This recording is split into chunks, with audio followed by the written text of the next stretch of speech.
지금의 상황은 민주주의 수호를 위해 희생을 마다하지 않은 과거의 방식이 더 효과적일지도 모른다. 지난해 8월 총장 직선제를 주장하며 투신 자살한 부산대 고현철 교수가 남긴 유서입니다. 죽음까지 부른 총장 직선제를 둘러싼 갈등이 전남대학교에서도 벌어지고 있습니다. 전남대 교수들이 총장 직선제를 요구하는 1인 피켓 시위를 하고 있습니다. 전남대 교수회가 최근 교수 1,200여 명을 대상으로 실시한 총투표에서 51%가 직선제를, 48%가 간선제를 각각 찬성했습니다. 직선제와 간선제를 두고 의견이 팽팽하게 맞서고 있는 셈입니다. 지난 1988년 전국 최초로 전남대는 총장 직선제를 도입했습니다. 군사정권의 입김에서 벗어나 대학의 자율성을 지키고자 한 노력의 산물이었습니다.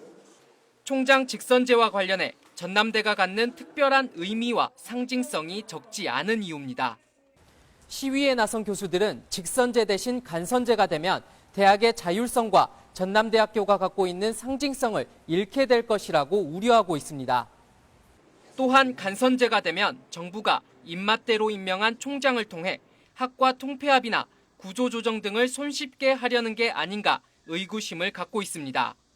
어떤 상호 견제, 소통, 민주적인 절차 이런 부분에서 굉장히 이제 대학이 과거 굉장히 후퇴했다. 수십 년 전에는 후퇴했다. 반면 간선제를 선호하는 비율도 절반에 육박하고 있습니다. 근데 이 정권은 철저하게 불이익 추구니까 그 불이익을 이제 하고 싶은 생각이 없는 거죠. 직선제로 갈 경우 정부 지원이 끊기면서 빚어질지도 모르는 경제적 부담을 걱정하지 않느냐는 얘기입니다.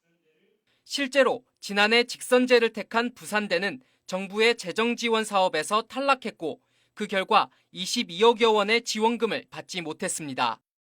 그러자 교수들이 1인당 100만 원에서 200만 원씩 월급을 쪼개 모두 18억여 원을 메꿨습니다. 직선제를 택한 대가를 교수들이 서로 분담한 겁니다. 정부 재정 지원 사업을 100% 받을 수 있는 기본 조건을 가지고 있음에도 안 되고 있는 한 부분 때문에 소액을 삭감을 받는 건 좀 크죠. 때문에 간선제를 지지하는 교수들은 정부의 지원이 보장되는 간선제가 대학을 위해 불가피하다는 입장입니다. 직선제가 보여준 부작용도 간선제에 대한 선호를 늘게 한 것으로 보입니다. 그동안 전남대 총장은 특정 고등학교 출신이 독식을 해왔습니다. 직선제 도입 이후 7명 중 6명이 광주고와 광주 1고 출신으로 번갈아가며 총장직에 올랐습니다. 또한 직선제는 과열 혼탁이 되기 일쑤였고 급기야 지난 2012년 19대 총장 선거는 재선거를 치러야 했습니다.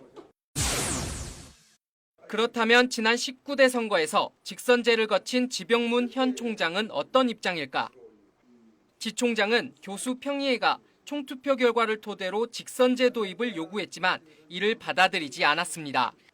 지 총장은 교육부가 직선제에 불이익을 주겠다고 하는 것은 예전이나 지금이나 똑같다며 재정적인 불이익이 없으면 누가 직선제로 못 바꾸겠느냐고 되물었습니다. 대학의 발전을 위해서는 정부가 원하는 간선제를 할 수밖에 없다는 현실 수용론입니다. 하지만 직선제냐 간선제냐 최종 결단을 미루고 있습니다. 간선제로 갈 경우 대학 민주화와 자율성을 훼손한 총장이라거나 친정부 성향의 총장이라는 오명을 쓸 수 있기 때문입니다. 일각에서는 퇴임 이후의 거취를 염두에 두고 있는 게 아니냐는 비판도 제기합니다. 지 총장이 교육부 장관이 되고 싶어한다. 개인적인 앞으로의 활로를 위해서 총장 직선제를 거부하고 있는 것이 아니냐. 이런 이야기들이 교수사회에서 많이 떠돌고 있습니다. 전남대 총장 선거 시한은 오는 10월 20일입니다.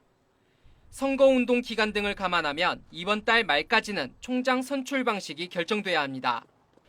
직선제와 간선제, 즉 명분과 실리 사이에서 전남대학교가 어떤 선택을 할지 관심이 모아지고 있습니다. KBC 천정인입니다.